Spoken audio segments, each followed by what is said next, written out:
Bonjour à tous, alors là on est au Sénégal chez Massembaye dans sa ferme, dans une ONG et il est en agroécologie, il expérimente et met en œuvre un grand nombre de techniques ici pour développer l'agroécologie au Sénégal et il met en œuvre aussi des systèmes d'électroculture. Vous voyez ici sur sa serre on a deux antennes aériennes qui ont été disposées. Alors sur ces antennes pour avoir d'après les anciens écrits les meilleurs résultats, il faut être à minimum 6,25 m de haut, 6,25 m, 6,50 m. Ceci est une antenne aérienne donc d'électroculture. Ça a été développé. Il faut savoir que la France, elle était pionnière dans ses recherches à partir du siècle des Lumières jusqu'à aujourd'hui. Après-guerre, ça a disparu, c'est tombé dans l'oubli pour plusieurs raisons.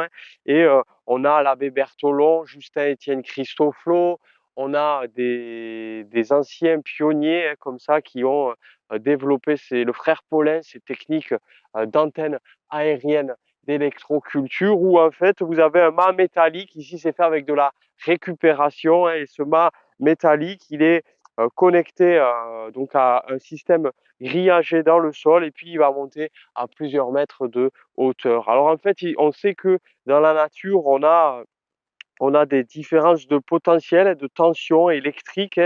Au niveau du sol, si on est à 0, tous les mètres, on a 100 volts. Donc, quand on monte à 6 mètres par temps normal, on est à 600 volts de tension entre le sol et l'air. Et donc, qu'est-ce qui se passe? C'est que vous voyez, on a une connexion électrique naturelle qui se fait entre le ciel et la terre. On cherche à connecter le ciel et la terre et favoriser des échanges d'électrons, entre autres, les électrons, ce sont donc autour autour de l'atome, vous avez des particules, les électrons qui sont chargés électriquement négatifs et qui vont voilà, s'accrocher ou se décrocher d'un atome à un autre et ça va faire des courants, des circulations, des micro-courants en fait.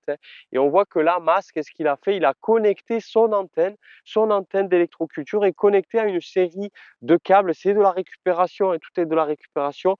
Vous voyez là, un câble ici, un câble là de fil de fer galvanisé, un autre derrière, un autre encore ici et là. Et il les a axés à la boussole dans l'axe nord-sud, dans l'axe du champ magnétique. Donc en fait, il y a plusieurs effets ici. On voit que les fils, ils transpercent. Il a très bien réfléchi sur ce système, c'est intelligent, je trouve. Les fils transpercent tous les sacs, en fait. Ils passent par tous les sacs et moi, j'ai remarqué que dans les mesures, en fait, dans les expériences que j'ai fait jusqu'à ce jour, que plus on augmente la surface grillagée au sol en contact avec l'antenne, plus on va avoir de courant en fait en général. Et ça peut paraître logique vu qu'on augmente en fait la quantité de contact. Le métal au sol est en contact avec plus de matière, donc potentiellement plus d'électrons libres qui vont pouvoir se décrocher et s'envoyer en haut de l'antenne juste derrière, et des électrons qui vont être échappés par l'antenne, ou l'antenne par changement de météo peut aussi prendre des électrons et les envoyer dans le sol. Donc en fait, tous ces concombres ici sont connectés aux deux antennes. Et le concombre, c'est intéressant justement parce que c'est une plante grimpante qui monte.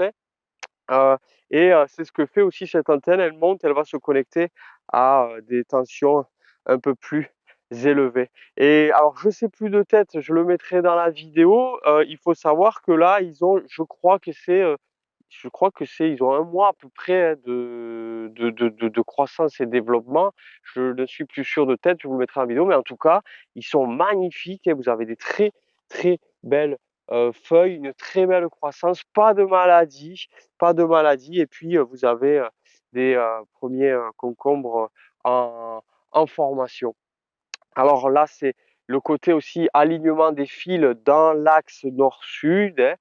Ça permet, en théorie, quand on oriente du fer dans l'axe du champ magnétique, et si on le laisse assez longtemps, il pourrait se magnétiser, ou bien on peut rajouter aussi des séries d'aimants pour magnétiser le fil. Là, en fait, c'est une des techniques d'électroculture qu'on voit appliquer ici au Sénégal, avec la formation des fruits là, ici présents. Après, il est très ingénieux, bien sûr, Mas, hein. Il développe, il y a des substrats, des bons substrats dans ces sacs, il y a le paillage sur le sol, il y a de la fibre de coco en paillage aussi de ces sacs, hein, dans de la culture en fait hors sol, hein. Voilà pour ce système d'antenne qui a été faite avec de la récupération, hein, et il a fait intéressant sur la fixation. Si on prend un peu de recul, qu'est-ce qu'on voit? C'est qu'il a juste fait 2 points de soudure à peu près à 2 mètres, et là il y a un fil, il y a du vent, hein. Nous ça fait 4-5 jours qu'on est au Sénégal, il y a du vent quasi tous les jours en fait, hein.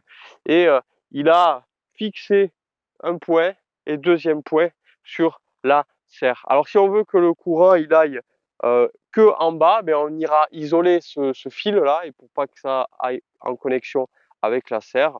Mais bon, après pourquoi pas là sans isolation, hein. Après je vous dis pour que vous ayez l'information et vous ferez vos choix par vous-même. Vous voyez ici qu'est-ce qu'il a fait? Ben, le fil ici est au pied de l'antenne, et ensuite ça allonge, ça allonge, ça allonge, ça allonge, et on voit donc le fil principal et les autres câbles qui vont aller plonger dans tous les contenants en fait pour les plantes. Voilà pour une petite explication brève. Donc pour conclure, ce système d'antenne aérienne d'électroculture, que c'est un système en fait qui est là pour être en contact avec l'électromagnétisme de la nature. On développe une vision avec l'écologie électromagnétique. L'objectif ici, en fait, c'est quoi? C'est de favoriser des micro-courants naturels pour interagir avec les plantes, pour stimuler en fait la vie du sol, stimuler les végétaux, et grâce à ces micro-courants, et bien en fait augmenter la croissance, la germination ou la résistance aux maladies des végétaux. C'est des techniques anciennes, hein. On a de nombreux écrits, notamment en France, et moi-même dans ma bibliothèque personnelle, j'ai des écrits qui ont plus de 100 ans, hein, où on voit ces techniques qui étaient développées alors sur de l'électroculture passive, hein, où on n'utilise pas d'engrais chimiques en fait, hein. On se connecte avec tout simplement l'électromagnétisme de la nature. Autre fait intéressant, là-haut, il a fait une sorte de coupole en fait, hein. On préconise de faire des pointes, hein, parce que quand ça fait des pointes, ça fait l'effet de pointe. C'est par là que les électrons ils vont rentrer et sortir. Mais pourquoi pas en fait, hein, je trouve son antenne très intéressante. Ça donne des idées en fait, hein. Dans tous les cas, il y a un contact avec les atomes de l'atmosphère, hein, d'autant qu'avec le vent, ben, vu qu'il y a du vent, il y a du mouvement de particules, hein, qui vont se connecter au sommet de l'antenne. Voilà pour une explication brève. Merci, à bientôt.